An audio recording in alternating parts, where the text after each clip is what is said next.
All right, how's everybody doing today? Hotep, hey, it is Saturday, July 9th, 2022, and we are live. Michael Hotep, founder of the African History Network, host of the African History Network show.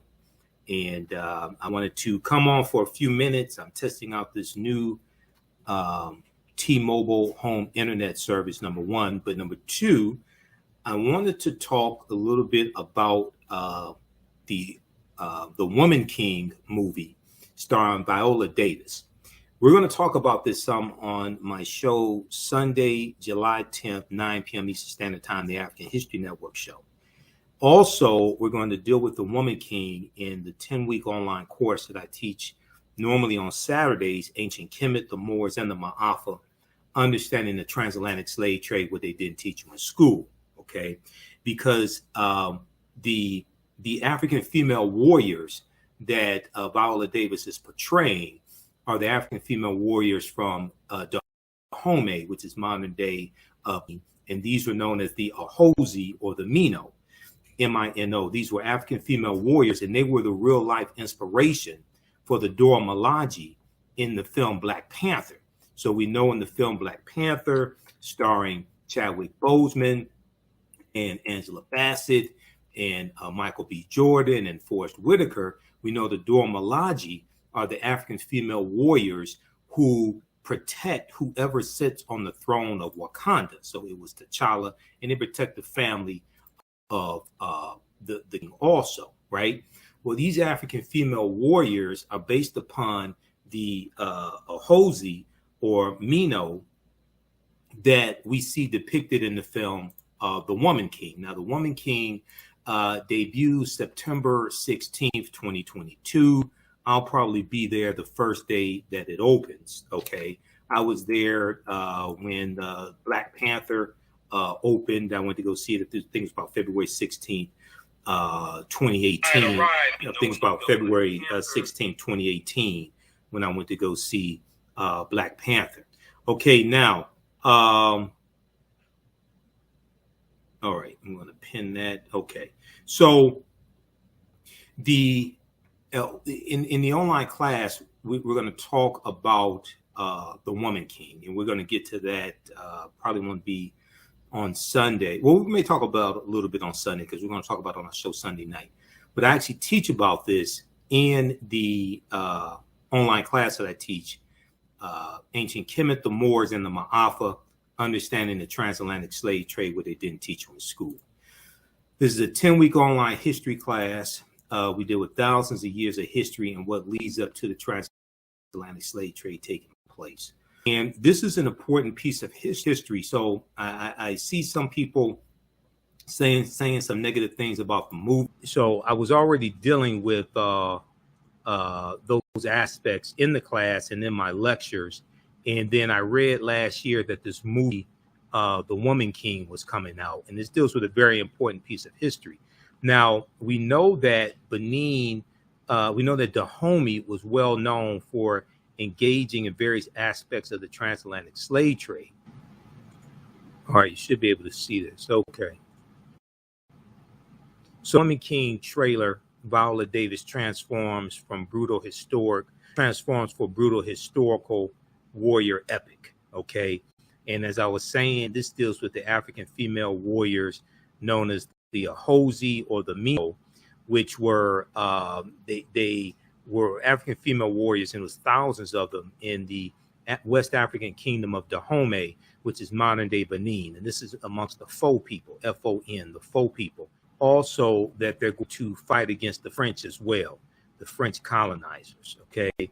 So the African female warriors that we see depicted in the film Black Panther are patterned after the Ahozi, after the Mino, after these African female warriors of Dahomey, who were also called Amazons by Europeans, all right? And I teach my lectures, and we were already dealing with this in my online class, Ancient Kemet, Moors, and the Ma'afa, understanding the slave trade, what they didn't teach you in school, okay? Now, here's a picture of the actual African female warriors. They were known as the Ahozi or the Mino of Dahomey. And this is who you see in the film The Woman King. So I'm incorporating, I was already teaching about this in this 10-week online class. The class, we're doing a special session of this class on Sunday, July 10th, 1 p.m. Eastern Standard Time. You can register for it. We have the link here in the thread of the broadcast. And I left the laptop on all day. I was at an event today, and I was a vendor there, and I left this laptop on all day, so the laptop overheated. It doesn't do this during class. I just left it on an extended period of time, and it's overheating, so I had to turn the air conditioning on here. But this is a 10-week online class, and we're also going to deal with the movie The Woman King in this course. But on my Sunday night show, 9 p.m. Eastern Standard Time, the African History Network show, we'll talk about The Woman King as well, okay? So I'm teaching 2 classes on Sunday, because I was going to teach a class today, but I was tired when I got back from the event. So we're doing Sunday, we're doing Ancient Kemet, the Moors, and the Ma'afa, Understanding the Transatlantic Slave Trade, what they didn't teach you in school. We're doing that Sunday, 1 p.m. Eastern Standard Time. It's going to be 1 p.m. Eastern Standard Time. And then 3 p.m. Eastern Standard Time, we'll teach from the Civil War to the Civil Rights Movement and Black Power, 1865 to 1968. We'll push the Sunday class. We'll do that 3 p.m. to 5 p.m. From the Civil War to the Civil Rights Movement and Black Power, 1865 to 1968. And then Sunday, July 10th, we'll do 1 p.m. to 3 p.m. We'll do Ancient Kemet, the Moors, and the Ma'afa, Understanding the Transatlantic Slave Trade, what they didn't teach you in school, because I did not get a chance to teach that class today. I was tired. It was an outdoor event, and I was tired when I got back. We have the information here in the thread of the broadcast, okay, for the online classes, and we have it here. Okay, next class Sunday, July 10th, and this is we have from the Civil War to the Civil Rights Movement and Black Power, 1865 to 1968. And we also have a bundle pack where you could register for both classes for $100 as well. Okay, you could register for both classes for $100. That is about a $360 value, because there's going to be bonus classes that you get also. All right, so we're going to incorporate The Woman King into the 10-week online class that I teach normally on Saturdays. We're doing a special session on Sunday, July 10th, 1 p.m. Eastern Standard Time. Ancient Kemet, the Moors, and the Ma'afa, Understanding the Transatlantic Slave Trade, what they didn't teach you in school. And we have the information for the online class here in the thread of the broadcast. And then 3 p.m. to 5 p.m., I'm teaching my normal Sunday class, which is from the Civil War to the Civil Rights Movement and Black Power, 1865 to 1968. You could register for that.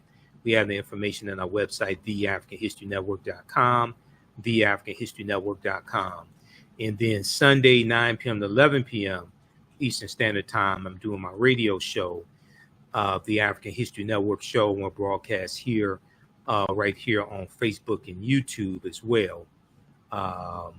On our Facebook fan page, The African History Network, and my YouTube channel, Michael Imhotep, Imhotep. So when you go to the website, we have the information. This is our new website, theafricanhistorynetwork.com, theafricanhistorynetwork.com. Right on the homepage, it has the information for the radio show, Sundays, 9 p.m. to 11 p.m. Eastern Standard Time. Download the iHeartRadio app, and you can listen live through iHeartRadio, or you can watch us, or you can listen to 910 a.m. Superstation WFDF. You can also watch us on Facebook and YouTube, The African History Network on Facebook, and Michael Imhotep on YouTube. Okay, so hopefully I'm coming through all right to you, and we'll teach the online classes at our online school. The online classes are not on Facebook or YouTube. That's why you have to register for them.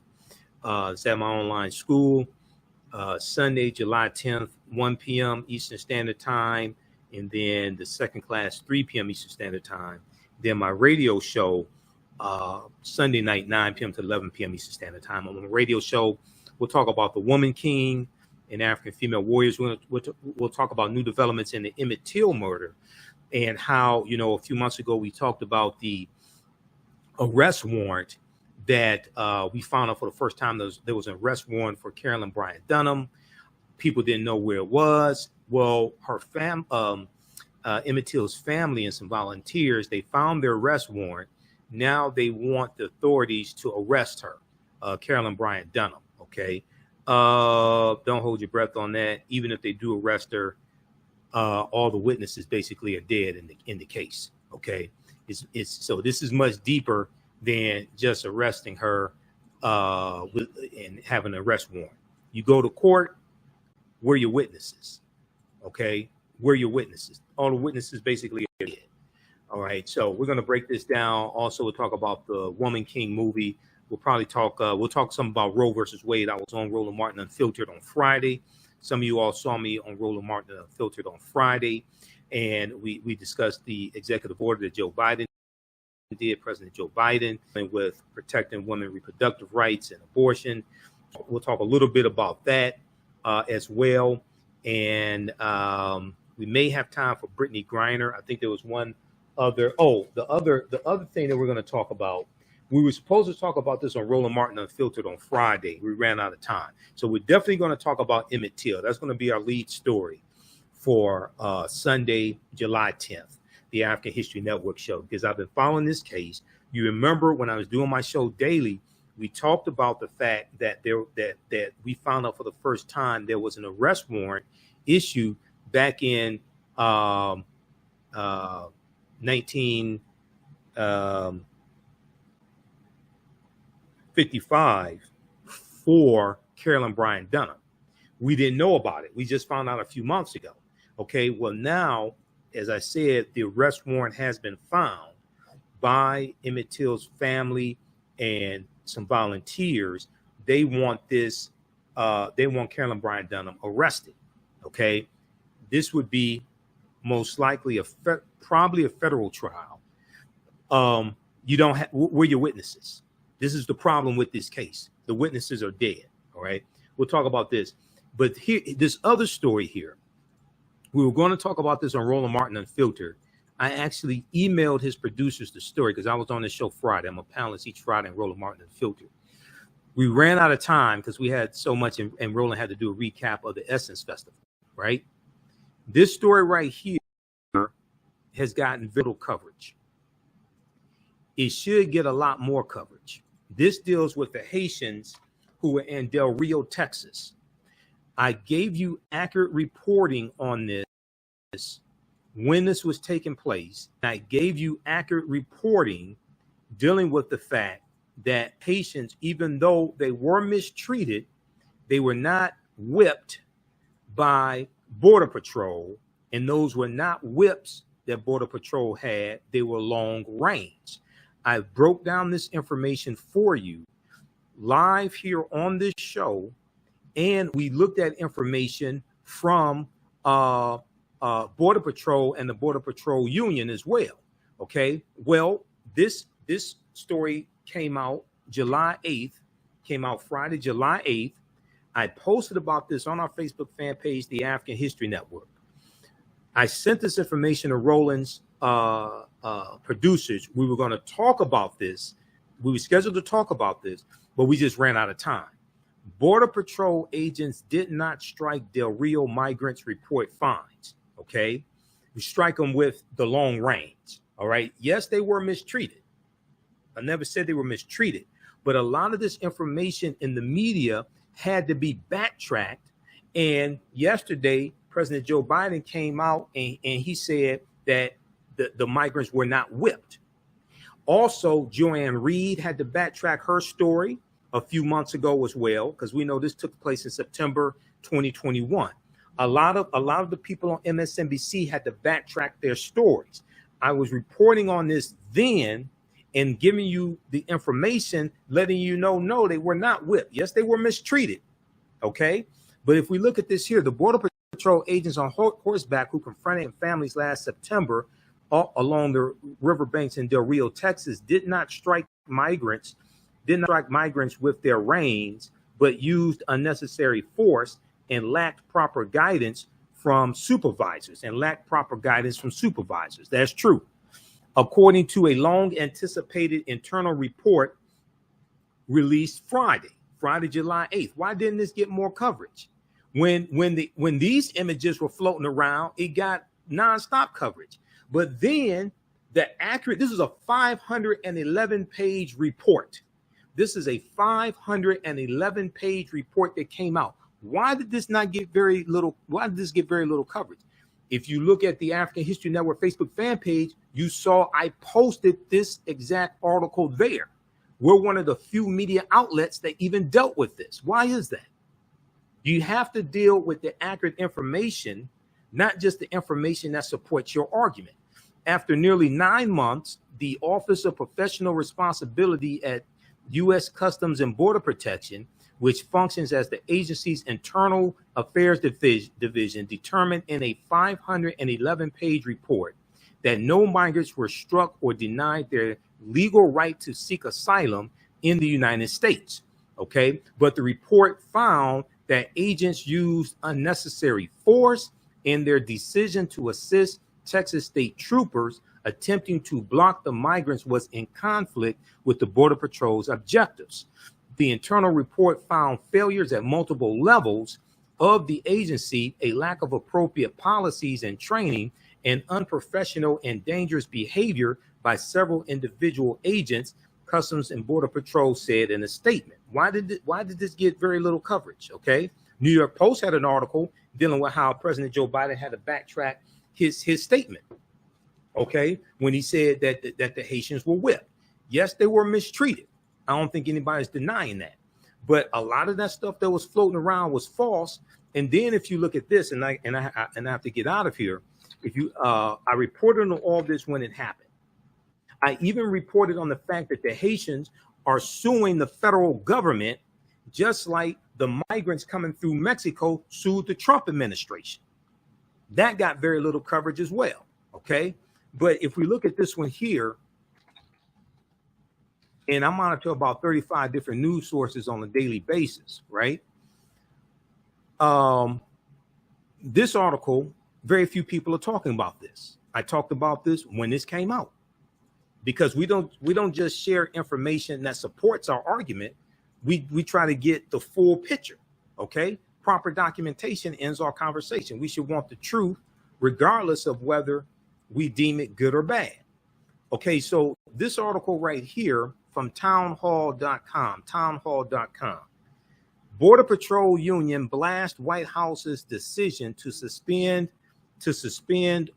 a horse unit following fake news about whips. Okay, now this is from September 23rd, 2021.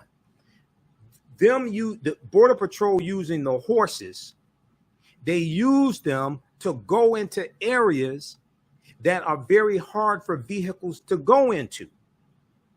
You got to have background information on this. This is why I said you have to have, when I was on Roland Martin's show and on my show, I said you have to have a thorough investigation and a report has to be generated about this incident to determine exactly what happened, what went wrong, and how do you correct those behaviors. They've generated a 511-page report. Why isn't mainstream? Why aren't they talking about this on MSNBC? Because MSNBC, and I'm no fan of Fox News called out MSNBC on their inaccurate reporting. Imagine that. The White House and the Department of Homeland Security announced on Thursday Border Patrol's horse unit will no longer be operating in Del Rio, Texas.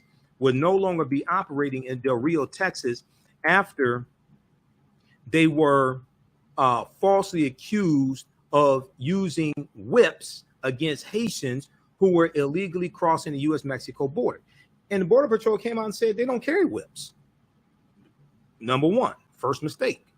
Now, the agents at the center of the scandal have been placed on administrative duties while an investigation is underway. Okay, now this is from September 2021, right? And they have now these images and the video, they were shot by one man. Okay, his name is, I'll give you his name here because I reported on this when it happened. And very few people are even talking about what he said. His name is Paul Ratje, R-A-T-J-E, Paul Ratje. Paul Ratje was on the Mexican side filming what was happening and taking pictures. Paul Ratje said, I've never seen them whip anyone. He was swinging it, but it can be misconstrued when you're looking at the picture. He said that neither he or his colleagues ever saw any of the Border Patrol agents whipping anyone. Now, KTSM Channel 9 out of El Paso, Texas, interviewed him. I reported on this when this article came out, September 23rd, 2021. Why isn't mainstream media talking about this?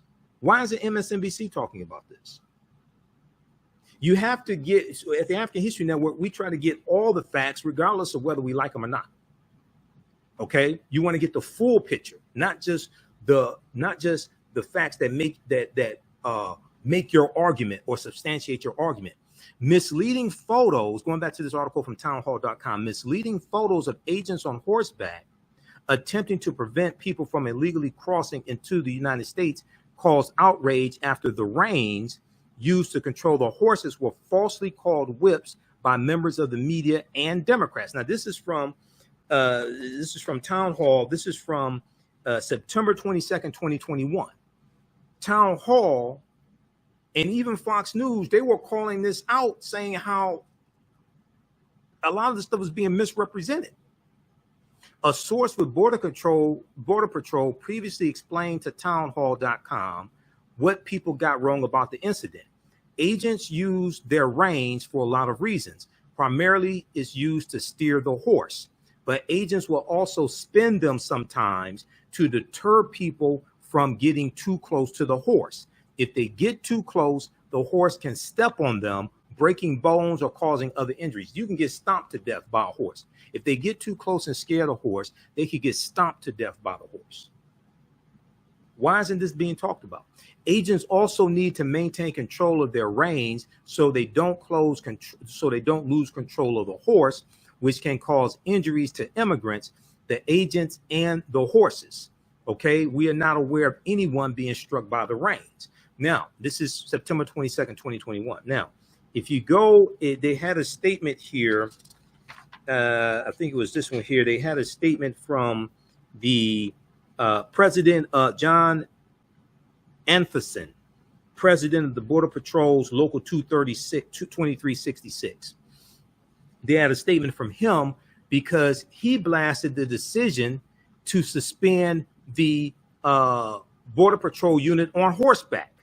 John Anferson, President of the Border Patrol's Local 2366 in Del Rio, Texas, told Town Hall it is detrimental for border security to suspend the whole unit, even if it's just for a short amount of time. He said, quote, "We are told that the Horse Patrol unit has been suspended from operating in the Del Rio, Texas sector only during the remainder of the crisis under the bridge. The Horse Patrol unit is an effective means of apprehending immigrants who illegally cross our borders every day, along with searching for those who are sick or injured and stranded in the brush." Sick or injured or stranded in the brush.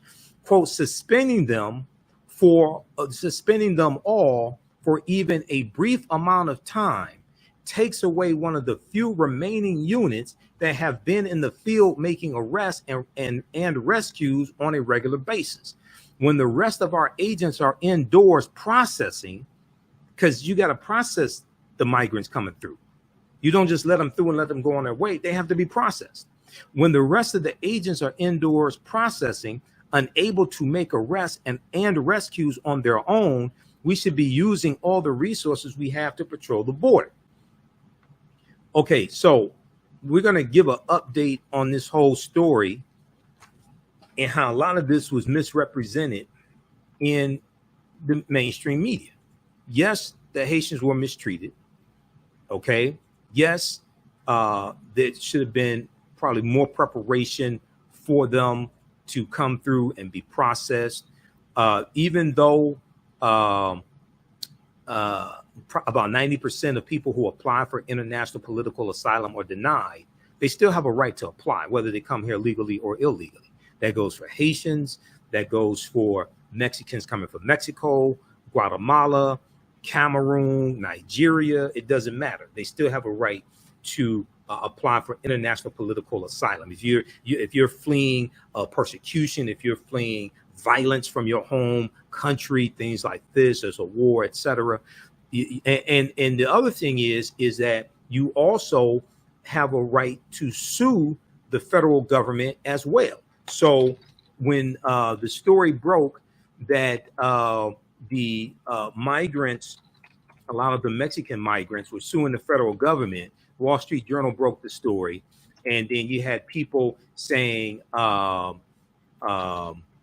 they're going to get reparations. They're getting $400,000 in reparations from the federal government, things like this. Okay, well, those talks broke down with the federal government, number one. It's interesting how a lot of the same people that were running their mouths, spreading misinformation, didn't read the full article from the Wall Street Journal.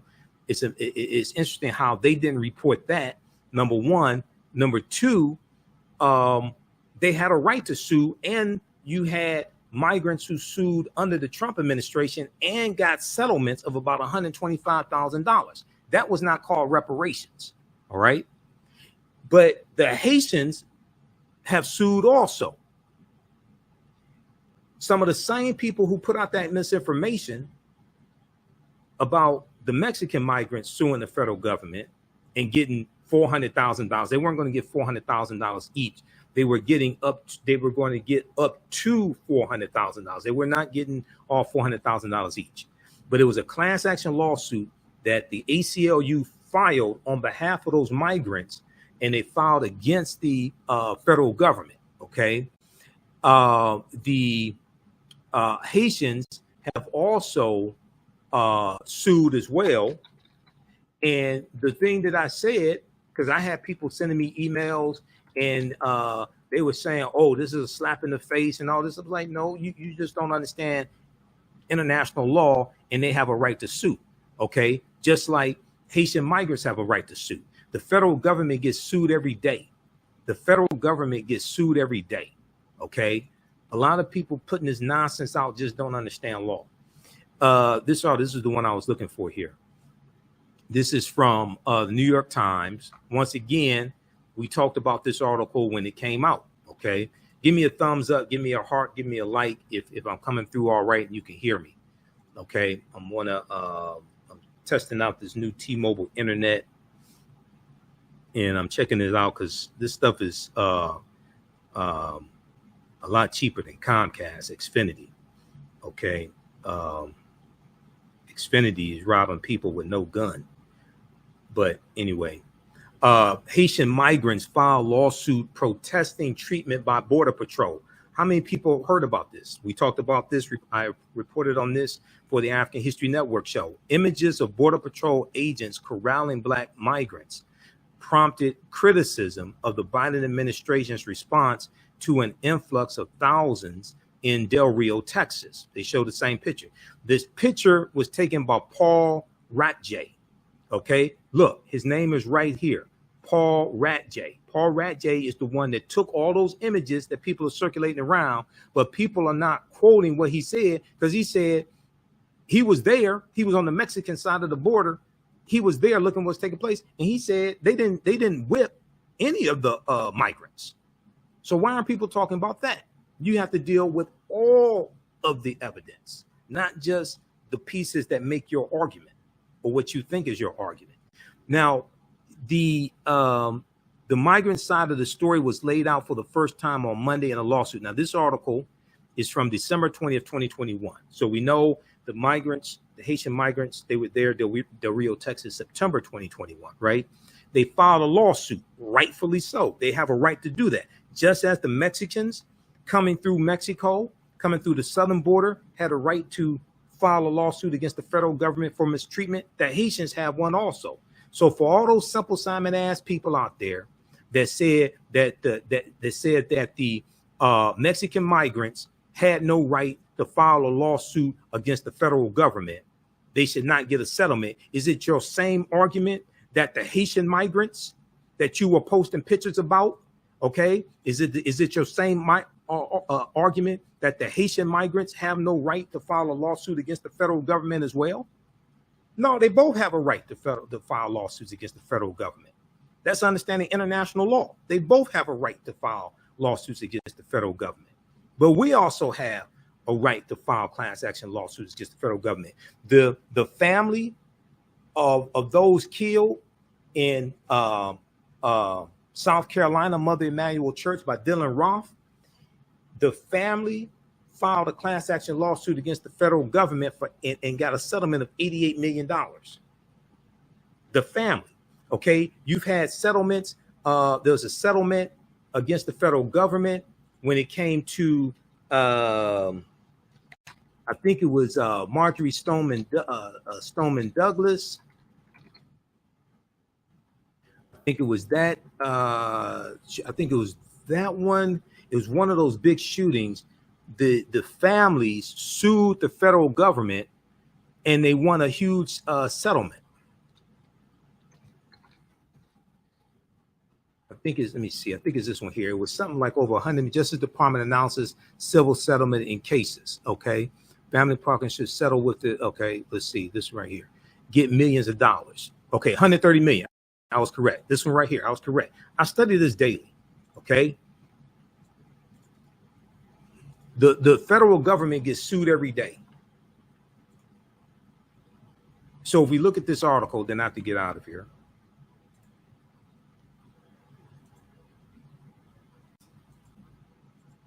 This is from NPR.com, NPR.org, National Public Radio. Families of Parkland shooting victims settle lawsuit with Department of Justice, DOJ, for about $130 million. November 22nd, 2021. How many people heard about this? The federal government gets sued every day.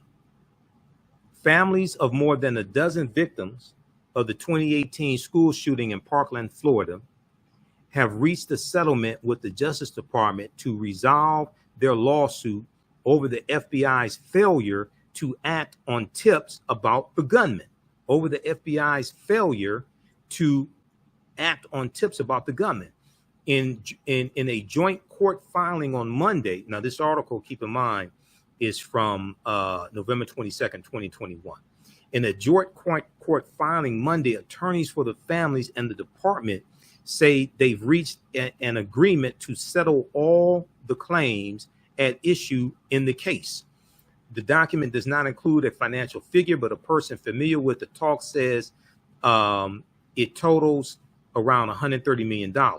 The shooting took place on Valentine's Day, February 14th, 2018, at Marjorie Stoneman Douglas High School, where Nicholas Cruz opened fire, killing 17 people and wounding at least 17 more. In their lawsuit, the families accused the FBI of negligence.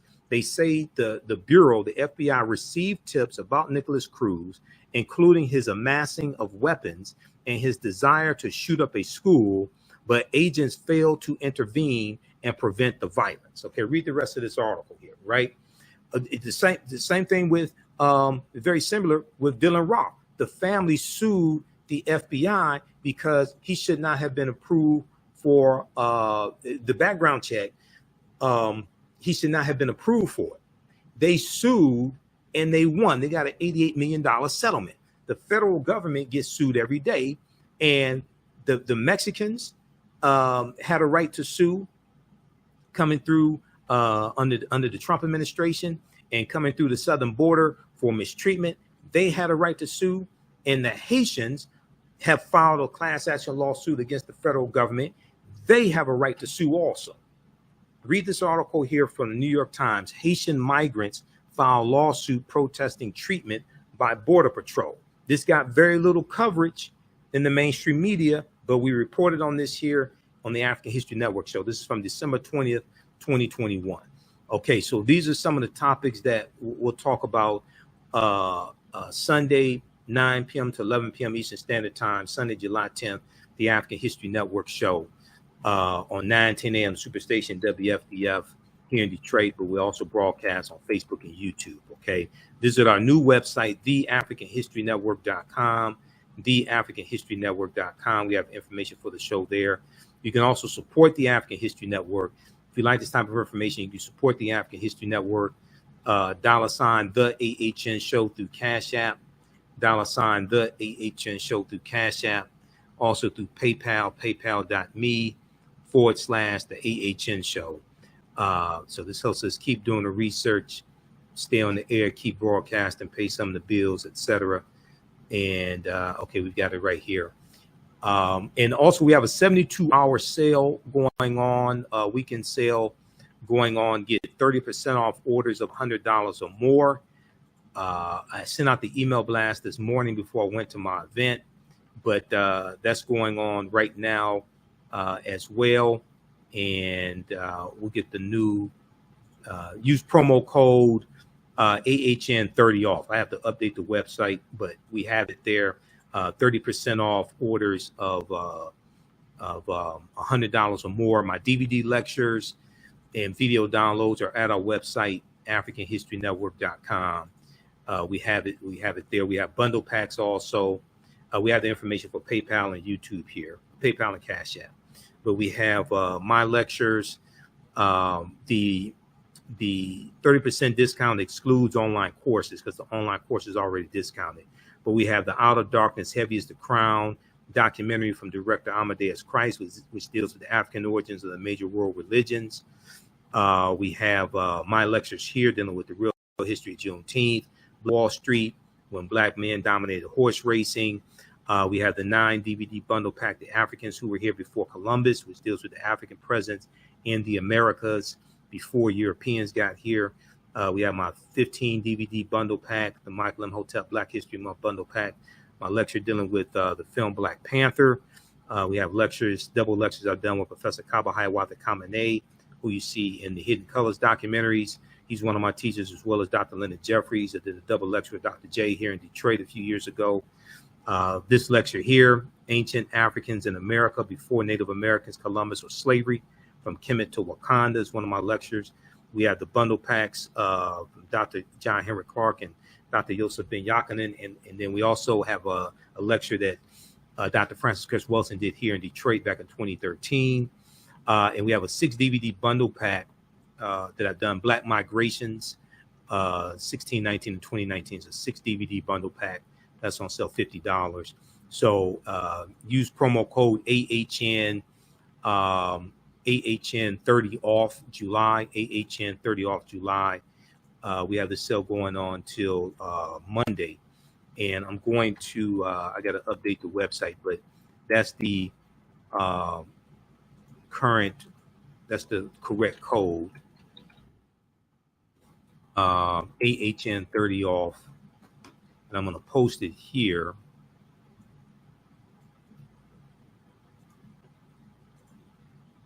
Let's see, get 30% off orders of $100 or more. We'll put this information here.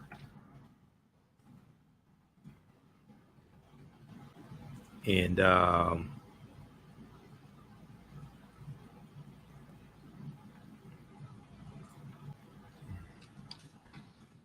they use coupon code AHN30 off July.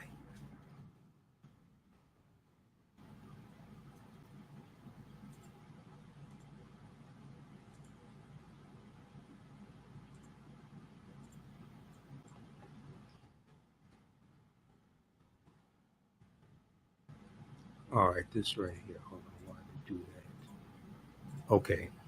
So I got to update the website, but this is the right coupon code. The right coupon code is on the website, AHN30 off July. Get a 30% off your orders of $100 or more.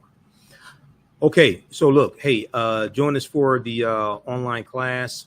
the 2 online classes I'm teaching on Sunday. Join us for that.